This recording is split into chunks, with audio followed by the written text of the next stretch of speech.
Vikramshila IAS coaching institute 14 बीघा ऋषिकेश भारत का भूगोल कर रहे थे हम लोग। उसमें खनिज संसाधन चल रहा था, मिनरल रिसोर्सेज, काफी कुछ मैं बता चुका हूं। आज का टॉपिक है खनिज तेल और पेट्रोलियम। खनिज तेल और petroleum, mineral oils and petroleum. तो पेट्रोलियम टर्सरी युग की जलज अवसादी शैलों का चट्टानी तेल है। याद कर लीजिए, कई बार एक नंबर इतने में मिल जाता है, एक्वस सेडिमेंट्री रॉक्स में मिलता है। कौन? पेट्रोलियम। और टर्सरी युग की जो जलज अवसादी शैलें हैं उसकी एक्वस सेडिमेंट्री रॉक्स में मिलता है। बहुत ही गंदी स्मेल होती है, बहुत ही गंदा कलर होता है, कीचड़ जैसा होता है बिल्कुल, है ना। और उसी में से निकलते हैं सारे क्या, पेट्रोल, डीजल। मैंने बताया था आपको, जो रिफाइनरी होती है उसके अगल बगल इतने उद्योग होते हैं कि पूछो मत। यानी पेट्रोल भी वहीं से निकलेगा, हाईली प्योरिफाइड केरोसिन वहां से निकलेगा, मिट्टी का तेल वहां से निकलेगा, डीजल वहां से निकलेगा, मोम निकलेगा, ग्रीस निकलेगी, और क्या, इंजन ऑयल निकलेगा, पॉलिस्टर बनेगा। वहां पे बगल में एक उद्योग होगा कपड़े का, अंबानी जी ने लगाया था पॉलिस्टर का उद्योग। बड़ा फाइन कपड़ा जिसे बोलते हैं, लेकिन पहनने में प्रॉब्लम इस देश में। सुंदर कपड़ा, व्हाइट कलर की अगर शर्ट होगी तो एक बार प्रेस कर दो, दोबारा प्रेस करने की जरूरत नहीं, हमेशा क्रीज बनी रहेगी।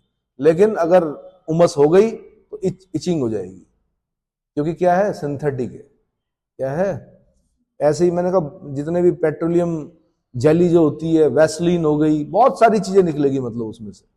तो अगल बगल इतने उद्योग विकसित हो जाएंगे कि पूछो मत। तारकोल निकलेगा, कोल तार जिसको बोलते हैं आप, तारकोल, ठीक है, सड़क बनाते हैं जिससे। अब इतना कुछ चीज महंगी और कुछ चीज सस्ती क्यों? तो आपके उपयोग के आधार पर है भाई। अगर ट्रक में डीजल पड़ रहा है तो डीजल को सस्ता करना पड़ता, सब्सिडी देनी पड़ती है। हालांकि कुछ जो बड़े विकसित देश है वो सब्सिडी नहीं देते हैं, वो महंगा है वहां पर डीजल। कारण एनवायरमेंट के हिसाब से डीजल अच्छा नहीं माना जाता है, सीएनजी अच्छी मानी जाती है। सीएनजी से भी अच्छा बैटरी चलित जो लिथियम बैटरी से चल रहे हैं वो अच्छे माने जाते हैं। पेट्रोलियम एक प्राइवेट व्हीकल में यूज कर रहे हो आप लोग, इसलिए महंगा है कि कम करें, लेकिन हो ही नहीं रहा कम। भारत में जो सबसे बड़ी मद है आयात की, वो पेट्रोलियम ही तो है। क्या है? और आने वाले समय में सुनोगे आपकी धीरे धीरे पेट्रोलियम की जो मद है वो क्या हो गई, कम हो गई। कारण बैटरी चलित इलेक्ट्रिक व्हीकल जो है। अच्छा जी, पेट्रोलियम टर्सरी युग की जलज अवसादी यानी एक्वस सेडिमेंट्री शैलों का चट्टानी तेल है। हाइड्रोकार्बन यौगिकों का मिश्रण है। क्या है? हाइड्रोकार्बन यौगिकों का मिश्रण है। इसमें पेट्रोल, डीजल, ईथर, गैसोलीन, मिट्टी का तेल, चिकनाई तेल यानी जो आपका लुब्रिकेंट होता है, चिकनाई तेल, मोम आदि प्राप्त होता है। भारत में कच्चे पेट्रोलियम का उत्पादन 2019-20 में 32,169 टन है, जिसे अपतटीय यानी ऑफशोर क्षेत्र का योगदान 49.74% है। ऑफशोर, ऑनशोर, अगर देश के अंदर मिल रहा है तो ऑनशोर, और अगर देश के मतलब जो आपका मैंने बताया था ना, क्या 12 नॉटिकल माइल, 24 नॉटिकल माइल और 200 नॉटिकल माइल, है ना, अगर यहां तक मिल रहा है तो फिर हम बोलेंगे ऑफशोर। क्या बोलेंगे? जैसे मुंबई हाई है वो ऑफशोर है। मुंबई हाई क्या है? ऑफशोर। ओएनजीसी का जहाज सागर सम्राट, ओएनजीसी का जहाज सागर सम्राट था कभी, अब पता नहीं कौन सा है। चलो, तो भारत में कच्चे पेट्रोलियम का उत्पादन बता दिया मैंने। अपतटीय क्षेत्र का योगदान 49.74% है। 2019-20 में राज्य में कच्चे तेल का सर्वाधिक उत्पादन राज्य राजस्थान था। कौन सा? सबसे ज्यादा राजस्थान था। ये चेंज हो सकता है, राजस्थान, गुजरात, असम, तमिलनाडु। भारत में अवसादी बेसिनों का विस्तार 720 मिलियन वर्ग किलोमीटर क्षेत्र पर है, जिसमें से 3.140 मिलियन वर्ग किलोमीटर का महाद्वीपीय तट क्षेत्र सम्मिलित है। इन अवसादी बेसिनों में 62 बिलियन टन हाइड्रोकार्बन के भंडार अंतरराष्ट्रीय भूगर्भिक सर्वेक्षण द्वारा अनुमानित किए गए हैं। हाइड्रोकार्बन में सामान्यतः 70% तेल, 30% प्राकृतिक गैस मिलती है। खनिज तेल क्षेत्र, भारत में 4 प्रमुख तेल उत्पादक क्षेत्र हैं। एक है ब्रह्मपुत्र घाटी, दूसरा है गुजरात तट, तीसरा है पश्चिम अपतटीय क्षेत्र और चौथा है पूर्वी अपतटीय क्षेत्र। कौन कौन से? ब्रह्मपुत्र घाटी, वो सुना है ना आपने, वो अंग्रेज जा रहा था खच्चर खच्चर जा रहे थे, उनके पैरों में कुछ तेल जैसा फिसल रहे थे वो खच्चर। उसने कहा ये boy dig here, dig boy, dig boy. तो वहां का नाम डिग बॉय है आज भी असम में। सबसे पहला तेल का जो खोज की गई वो डिग बॉय में की गई। हालांकि विश्व में टिटुसविले में खोजी गई थी। पहला तेल का कुआं जो खोजा गया था यूएसए में, टिटुसविले। ठीक है, हो सकता है, मैंने कहा नए पुरानी एनसीईआरटी के हिसाब से बता रहा हूं मैं। तो खनिज तेल क्षेत्र 4 कौन कौन से? ब्रह्मपुत्र घाटी, गुजरात तट, पश्चिम अपतटीय क्षेत्र, ऑफशोर क्षेत्र, जो वेस्टर्न ऑफशोर क्षेत्र है, और ईस्टर्न ऑफशोर क्षेत्र।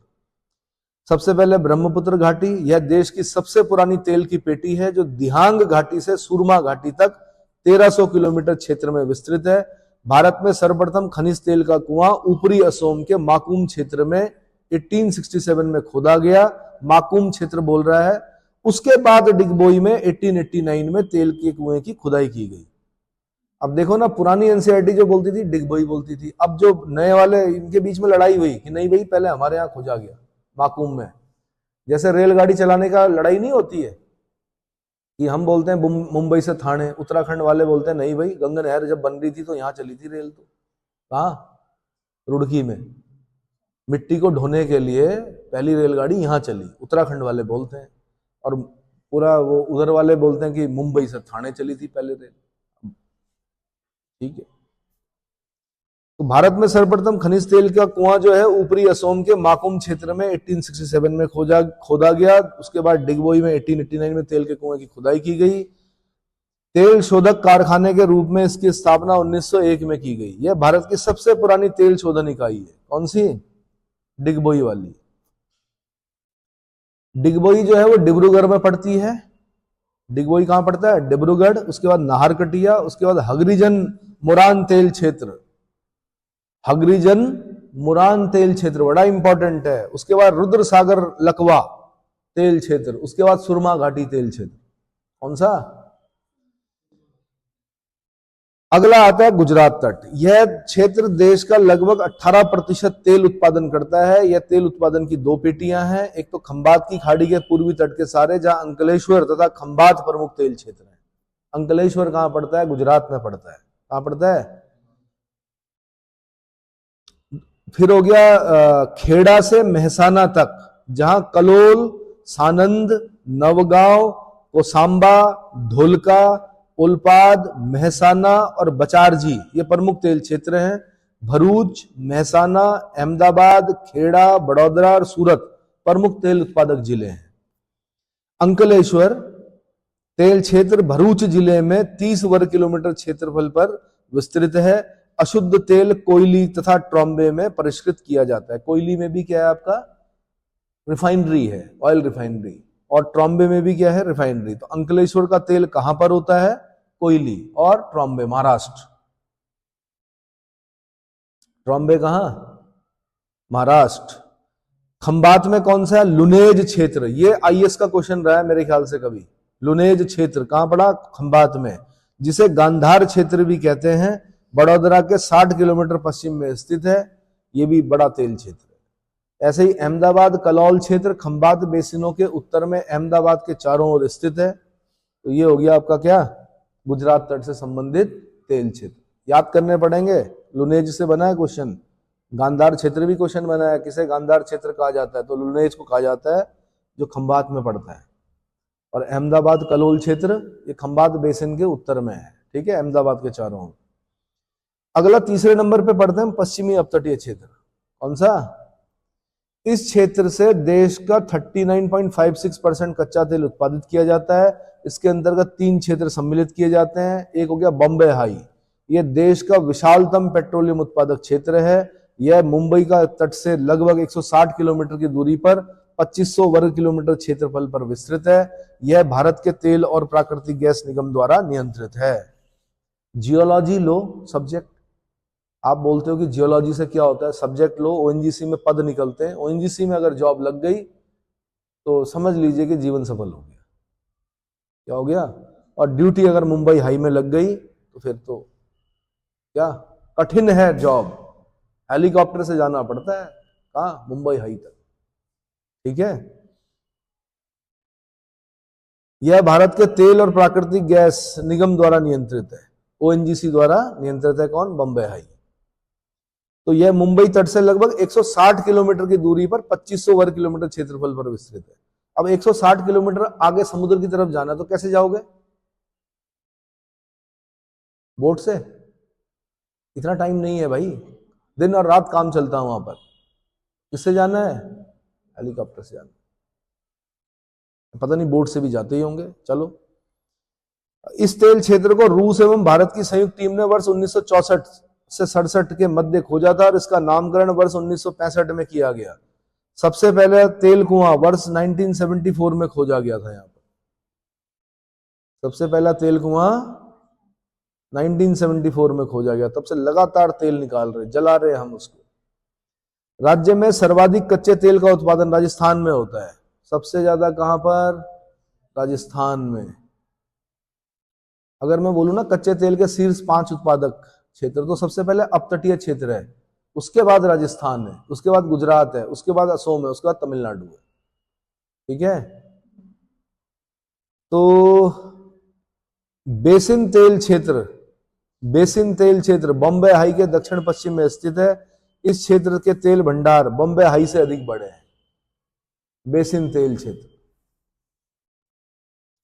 ऐसे ही अलियाबेट तेल क्षेत्र भाई, भावनगर से अलियाबेट, खदियाबेट बताया था मैंने, खंबात की खाड़ी में। अलियाबेट तेल क्षेत्र भावनगर से 45 किलोमीटर दूर खंबात की खाड़ी में स्थित है। अब चौथे नंबर पे हम पढ़ते हैं पूर्वी अपतटीय क्षेत्र। तो गोदावरी कृष्णा नदी बेसिन तेल क्षेत्र को अपतटीय ऑफशोर और अभितटीय यानी ऑनशोर दोनों भागों में तेल पाया जाता है। अपतटीय यानी ऑनशोर क्षेत्र में इसका विस्तार गोदावरी धाले यानी आंध्र प्रदेश से लेकर तमिलनाडु के तंजावुर क्षेत्र तक है। कृष्णा गोदावरी अपतटीय क्षेत्र यानी ऑफशोर बेसिन में स्थित रावा क्षेत्र RAVA रावा क्षेत्र प्राप्त हुआ है।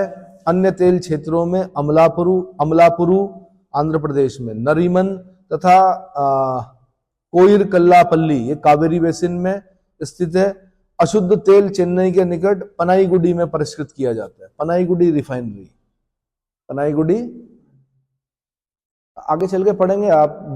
पाइपलाइन बिछाई जाती है, फिर जैसे जहां से तेल निकाला उसके बाद तेल शोधनशालाओं तक क्या करते हैं, या बहुत दूर तक, जैसे HBJ है, हजीरा बीजापुर जगदीशपुर वाली पाइपलाइन है, तो उससे पेट्रोलियम भी जाता है और उससे प्राकृतिक गैस भी जाती है। ठीक है। केयर्न एनर्जी और ONGC कंपनियों द्वारा संयुक्त रूप से राजस्थान के बाड़मेर जिले में मंगला, भाग्यम और ऐश्वर्य नामक तेल क्षेत्रों की खोज की गई। एक बार तो सिर्फ इतना ही क्वेश्चन बना कि मंगला, भाग्यम और ऐश्वर्य क्या है राजस्थान में? आंसर तेल के कुएं हैं। किसने खोजे? केयर्न एनर्जी और ONGC। केयर्न एनर्जी और ONGC कहां पर है? राजस्थान में है, बाड़मेर जिले में है। पाकिस्तान से लगे हुए 4 जिले कौन से हैं? गंगानगर, बीकानेर, जैसलमेर, बाड़मेर। बाड़मेर सबसे नीचे वाला जिला है पाकिस्तान से लगा हुआ। ठीक है भाई। इसमें मंगला तेल क्षेत्र के वाणिज्यिक स्तर पर तेल का उत्पादन 29 अगस्त 2009 से प्रारंभ हुआ, इसीलिए बना उस समय क्वेश्चन मंगला से। मंगला एक डैम भी है भाई, किस पर है? झेलम पर है। कहां? पाकिस्तान में। पाकिस्तान में मंगला डैम, लेकिन मंगला तेल का कुआं राजस्थान में। वर्ष 2010-11 के दौरान इस क्षेत्र से 5.148 MMT कच्चे तेल का उत्पादन हुआ। यह तेल खोज अभी तटीय यानी ऑनशोर क्षेत्र में देश की सबसे बड़ी उपलब्धि है। मंगला क्षेत्र के इस कच्चे तेल का उत्पादन कुल स्वदेशी उत्पादन का 13.65%। कितना? ठीक है जी। इसके बाद तेल परिष्करण यानी ऑयल रिफाइनिंग। अप्रैल 2020 तक देश की तेल शोधन स्थापित क्षमता 249,866 हजार टन थी, जबकि देश में कच्चे तेल का शोधन 254,386 हजार टन हुआ। स्वतंत्रता के समय देश की कच्चा तेल शोधन क्षमता 0.25 मिलियन टन थी, जो 1998 में बढ़कर 62 मिलियन टन हो गई थी। कच्चा तेल शोधन क्षमता में तीव्र गति से हुए विस्तार के चलते देश अब पेट्रोलियम उत्पादों का निर्यातक हो गया है। 1 अप्रैल 2020 तक देश में 23 तेल शोधन कारखाने, 18 सार्वजनिक क्षेत्र के, 3 निजी क्षेत्र के और 2 संयुक्त उपक्रम। जैसे मैंने बताया था आपको, मोती खावड़ी गुजरात में एयरलाइंस का क्या रिफाइनरी, क्या है, रिफाइनरी है। कहां पर? मोती खावड़ी गुजरात। अगर आप एनसीसी सी सर्टिफिकेट लेते हो तो आप वहां पर क्या सिक्योरिटी ऑफिसर के पद पर क्या कर सकते हो, अप्लाई कर सकते हो, अगर आपके पास सी सर्टिफिकेट है। या तो रिटायर्ड, जो आर्मी से रिटायर्ड, एयरफोर्स से, नेवी से रिटायर्ड होते हैं वो लोग करते हैं, या फिर सी सर्टिफिकेट वाले करते हैं। फिर एक पेपर होता है, वो देना होता है। तो मोती खावड़ी में अगर आप सिक्योरिटी ऑफिसर बन गए तो बहुत अच्छा पैकेज है, ठीक है। गार्ड नहीं बोल रहा हूं मैं, सिक्योरिटी ऑफिसर बोल रहा हूं, ठीक है। अच्छा जी, तो कभी बताओ खाली कितनी थी? 0.25 मिलियन टन। आज कितनी है? 62 मिलियन टन। 98 में 62 मिलियन टन था। और अब तो क्या है, 23 तेल शोधक कारखाने हमारे पास, 18 सार्वजनिक क्षेत्र के यानी गवर्नमेंट सेक्टर, 3 निजी क्षेत्र के और 2 संयुक्त उपक्रम। सार्वजनिक क्षेत्र के 18 तेल शोधन कारखानों में से 9 का स्वामित्व Indian oil corporation limited, Chennai petroleum के पास 2, हिंदुस्तान पेट्रोलियम कॉर्पोरेशन के पास 2, भारत पेट्रोलियम कॉर्पोरेशन के पास 2, तेल और प्राकृतिक गैस निगम लिमिटेड के पास 1, नुमालीगढ़ रिफाइनरीज लिमिटेड के पास 1, मंगलौर रिफाइनरी और पेट्रोकेमिकल्स लिमिटेड के पास 1, निजी क्षेत्र में रिलायंस इंडस्ट्रीज लिमिटेड के पास 2 और नायरा एनर्जी लिमिटेड के पास 1 तथा संयुक्त क्षेत्र के पास 2 का स्वामित्व था। स्वामित्व मतलब रिलायंस इंडस्ट्रीज के 2 हैं रिफाइनरीज, नायरा एनर्जीज की 1 है खाली। नायरा एनर्जीज शेयर्स होते हैं इनके, रिलायंस के शेयर्स होते हैं, लोग लेते हैं, है ना। अगला प्राकृतिक गैस, नेचुरल गैस। प्राकृतिक गैस अधिकांशतः खनिज तेल के साथ मिलती है। इसके साथ यह तेल भंडार के ऊपर स्थित होती है। यह तेल कूप वेधन के समय बाहर निकलती है। इसका उपयोग तापीय शक्ति संयंत्रों, उद्योगों, घरेलू ईंधन, खाना पकाने की गैस, उर्वरकों के उत्पादन में किया जाता है। फर्टिलाइजर्स जहां बनेंगे तो वहां पर गैस की आवश्यकता पड़ती है।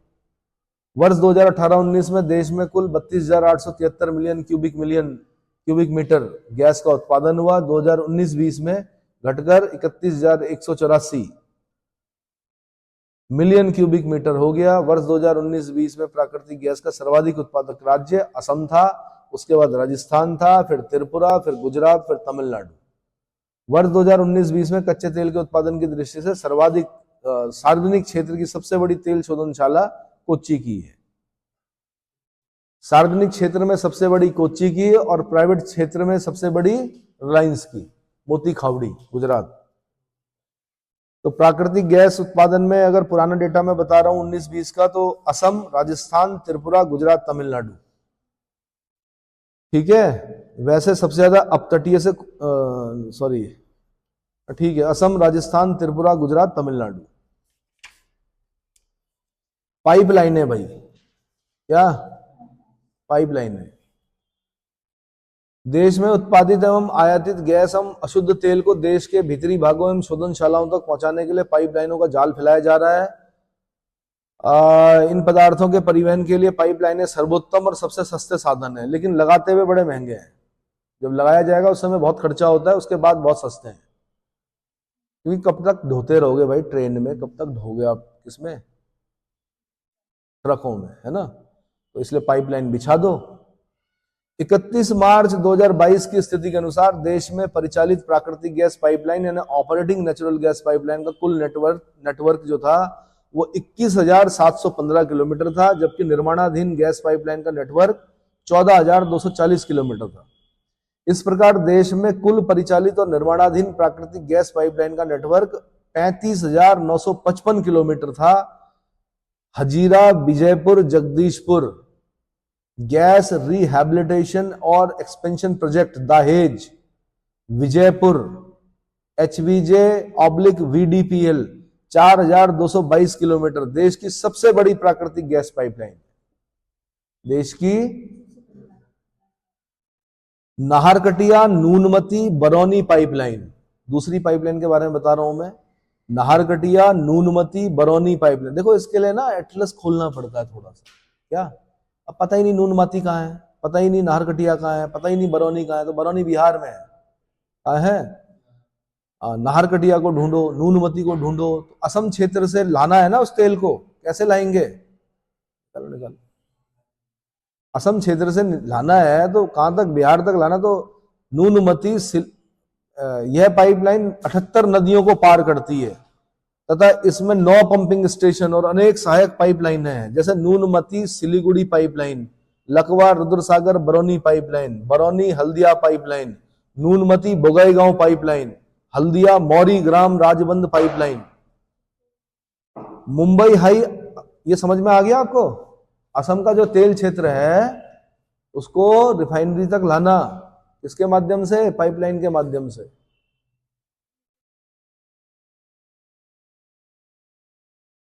और बहुत मोटी पाइपलाइनें होती हैं ये, और यहाँ की तो उतनी नहीं है जितनी विदेशों की है। अगर आप वहां जाएंगे बाकू तेल क्षेत्र में, कहा? अजरबैजान, कहा? अजरबैजान। तो जेम्स बॉन्ड की पिक्चर देखना कभी, वो पाइपलाइन के अंदर ही फाइट होती है उसकी। किसकी? कौन सा, डेनियल क्रेग या उससे पहले वाला? डेनियल क्रेग से पहले वाला। अब नहीं आती कि जेम्स बॉन्ड की पिक्चर है, नहीं आती? James bond. चलिए भाई, मुंबई हाई, मुंबई अंकलेश्वर कोयली पाइपलाइन, यह मुंबई हाई के तेल क्षेत्रों को गुजरात की कोयली शोधनशाला से जोड़ती है। अगली है सलाया कोयली मथुरा पाइपलाइन, यह खंबात क्षेत्र के अशुद्ध तेल को कोरम ग्राम होते हुए कोयली और मथुरा शोधनशालाओं तक पहुंचाती है।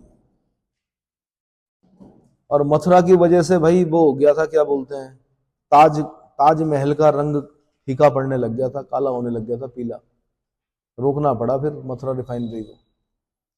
अच्छा जी, हजीरा विजयपुर जगदीशपुर गैस पाइपलाइन, यह पश्चिमोत्तर तटीय तेल क्षेत्र से प्राकृतिक गैस का देश के आंतरिक भागों तक परिवहन करती है। पहले इसकी लंबाई 1750 और बाद में 2650 किलोमीटर और फिर 3474 किलोमीटर लंबी हो गई, किंतु अब इसकी कुल लंबाई 4222 किलोमीटर है। यह कवास गुजरात, अंता राजस्थान, औरैया उत्तर प्रदेश के 3 विद्युत स्टेशनों तथा बीजापुर, सवाई माधोपुर, जगदीशपुर, शाहजहांपुर, आंवला और बबराला के 6 उर्वरक संयंत्रों को प्राकृतिक गैस प्रदान करती है। कौन? हजीरा विजयपुर जगदीशपुर, HVJ पाइपलाइन बोलते हैं इसको शॉर्ट में। तो सोचो आप, कवास गुजरात, अंता राजस्थान और औरैया उत्तर प्रदेश के 3 विद्युत स्टेशन, मतलब यहां पर गैस जलाकर, पानी गर्म कर कर, स्टीम बनाकर, टरबाइन घुमाकर बिजली पैदा की जाती है इन 3 जगहों पर। कहां पर? कवास गुजरात, अंता राजस्थान, औरैया उत्तर प्रदेश। और ये पर्यावरणीय दृष्टि से ठीक है। कोयला जलाकर, मैंने कहा, पोल्यूशन होता है बहुत। क्या होता है? अगला है मेहसाना भटिंडा पाइपलाइन, 1940 किलोमीटर लंबी है। भटिंडा शोधनशाला तथा अशुद्ध तेल पहुंचाने के लिए बिछाई जा रही है। कौन सी? मेहसाना भटिंडा पाइपलाइन। कहां पड़ता? भटिंडा, पंजाब में। हाँ। बाड़मेर भोगत heated crude pipeline, very important, heated crude pipeline. Barmer भोगत हीटेड क्रूड पाइपलाइन, यह पाइपलाइन राजस्थान से बाड़मेर से होकर गुजरात के भोगत तक जाती है। इसकी लंबाई लगभग 720 किलोमीटर है। यह विश्व की सबसे लंबी लगातार गर्म रहने वाली इंसुलेटेड पाइपलाइन है। इंसुलेटेड पाइपलाइन है। इस पाइपलाइन का संचालन केयर्न ऑयल एंड गैस तथा वेदांता लिमिटेड द्वारा किया जा रहा है। इसके द्वारा? वेदांता लिमिटेड द्वारा किया जा रहा है। तो मैंने हीटेड पे खास ध्यान दिया, हर समय गर्म रहती है, ये गर्म रहेगी तो जमेगा नहीं इसमें जल्दी से कुछ। अगली है दाभोल बेंगलुरु प्राकृतिक गैस पाइपलाइन। यह पाइपलाइन महाराष्ट्र के दाभोल को कर्नाटक के बेंगलुरु से जोड़ती है तथा इसकी कुल लंबाई 1414 किलोमीटर है। यह पाइपलाइन महाराष्ट्र के रत्नागिरी जिले से दाभोल से होते हुए कर्नाटक के बेलगाम, धारवाड़, गडम, बेलारी, देवानागिरी, चित्रदुर्ग, तुमकुर, रामनगरम, बेंगलुरु ग्रामीण तथा बेंगलुरु शहरी क्षेत्रों से गुजरती है। 16 million metric standard cubic metre प्रतिदिन प्राकृतिक गैस की क्षमता वाली इस पाइपलाइन का निर्माण 4500 करोड़ रुपए के निवेश से हुआ। अगला है KG-D6 was the single largest source of domestic gas in the country in 2012 and accounted for almost 35% of the total gas consumption in India. KG-D6 was the single largest source of domestic gas in the country in 2012 and accounted for almost 35% of the total gas consumption in India. प्राकृतिक gas का विशालतम संकेंद्रण Bombay high तथा basin तेल क्षेत्र में 1, 2, 3 नीलम, मुक्ता, पन्ना क्षेत्रों में पाया जाता है। नीलम, मुक्ता, पन्ना ये क्षेत्रों के नाम है, ठीक है। गुजरात में जगतिया तथा गोवा क्षेत्र एवं असम में नाहरकटिया तथा मोरान क्षेत्र महत्वपूर्ण है। पेट्रोलियम मंत्रालय की वार्षिक रिपोर्ट 2019-20 के अनुसार प्राकृतिक गैस उत्पादन का सर्वाधिक उपयोग उर्वरक उत्पादन यानी 37.86%, विद्युत उत्पादन 34% के क्षेत्र में तथा 28.14% अन्य क्षेत्रों में होता है। गैस आधारित उर्वरक संयंत्रों में हजीरा गुजरात में है, ये थाल वैशेल महाराष्ट्र में है, विजयपुर मध्य प्रदेश में, वेरी इंपॉर्टेंट, विजयपुर मध्य प्रदेश में, हजीरा कहां, गुजरात में, सवाई माधोपुर राजस्थान में, जगदीशपुर, शाहजहांपुर, आंवला, बबराला उत्तर प्रदेश में। तो HVJ, H हजीरा हो गया कहां, गुजरात में, V फॉर विजयपुर ये हो गया मध्य प्रदेश में, J फॉर जगदीशपुर ये हो गया उत्तर प्रदेश में, तथा नामरूप असोम सम्मिलित है। प्राकृतिक गैस ताप संयंत्रों में ईंधन के रूप में प्रयुक्त होती है, जिसमें नामरूप असोम, ध्रुवरण और कवास गुजरात, अंता राजस्थान और उरैया उत्तर प्रदेश सम्मिलित है। इतना समझ में आ गया भाई? इतना समझ में आया कि नहीं आया? एक आपकी बड़ी इंपॉर्टेंट चल रही है भाई, वीना। कौन चल रही है? 28 दिसंबर 2021 को प्रधानमंत्री नरेंद्र मोदी जी ने वीना मध्य प्रदेश, वीना कहां पर है? ये क्वेश्चन बना है वीना वाला, मध्य प्रदेश, पनकी उत्तर प्रदेश बहुउत्पादक पाइपलाइन परियोजना राष्ट्र को समर्पित कर दी। कौन सी? वीना मध्य प्रदेश और पनकी उत्तर प्रदेश बहुउत्पादक पाइपलाइन परियोजना राष्ट्र को समर्पित कर दी। यह पाइपलाइन मध्य प्रदेश स्थित वीना मध्य प्रदेश रिफाइनरी से लेकर कानपुर उत्तर प्रदेश के पनकी स्थित POL यानी petroleum oil and lubricants POL terminal तक विस्तृत है। इस पाइपलाइन की कुल लंबाई 356 किलोमीटर, उत्तर प्रदेश में 283 किलोमीटर और मध्य प्रदेश में 73 किलोमीटर है। इसकी क्षमता लगभग 3.45 मिलियन मीट्रिक टन प्रति वर्ष है। यह परियोजना उत्तर प्रदेश के 5 जिलों ललितपुर, झांसी, जालौन, कानपुर देहात और कानपुर नगर तथा मध्य प्रदेश के 2 जिलों सागर और टीकमगढ़ से आच्छादित करेगी। इस पाइपलाइन के माध्यम से वीना रिफाइनरी से उत्पादों की सुरक्षित और सुव्यवस्थित निकासी सुनिश्चित हो सकेगी तथा वीना से पनकी तथा उत्पादों की ढुलाई में कार्बन उत्सर्जन में लगभग 68% की कमी होगी। कितने की? ट्रकों से ढोगे तो यार कार्बन उत्सर्जन होगा। अब पाइपलाइन से दे रहे हैं तो 68% की कमी होगी। इस पाइपलाइन का संचालन भारत पेट्रोलियम कॉर्पोरेशन लिमिटेड कर रहा है। कौन कर रहा है? भारत पेट्रोलियम कॉर्पोरेशन लिमिटेड कर रहा है। इतना समझ में आ गया? 24 अक्टूबर 2016 को भी ऐसे ही कुछ कार्य हुआ था कि प्रधानमंत्री नरेंद्र मोदी जी द्वारा वाराणसी उत्तर प्रदेश में ऊर्जा गंगा नामक गैस पाइपलाइन परियोजना की आधारशिला रखी गई थी। इस परियोजना का उद्देश्य देश के पूर्वी क्षेत्रों में रहने वाले नागरिकों को पाइपलाइन द्वारा गैस यानी PNG और वाहनों के लिए gas CNG, petroleum natural gas और CNG उपलब्ध कराना था। भारत सरकार द्वारा संचालित यह परियोजना gas company GAIL, gas authority of India limited जिसको बोलते हैं, GAIL India gas authority of India limited द्वारा क्रियान्वित की जा रही है। वर्ष 2018 तक इस परियोजना के अंतर्गत उत्तर प्रदेश के जगदीशपुर नामक स्थान को पश्चिम बंगाल के हल्दिया के साथ जोड़ते हुए 2050 किलोमीटर लंबी पाइपलाइन बिछाए जाने की परिकल्पना की गई थी। इस परियोजना के विकसित होने पर देश के 7 पूर्वी शहर वाराणसी, जमशेदपुर, पटना, रांची, कोलकाता, भुवनेश्वर एवं कटक सबसे अधिक लाभार्थी होंगे।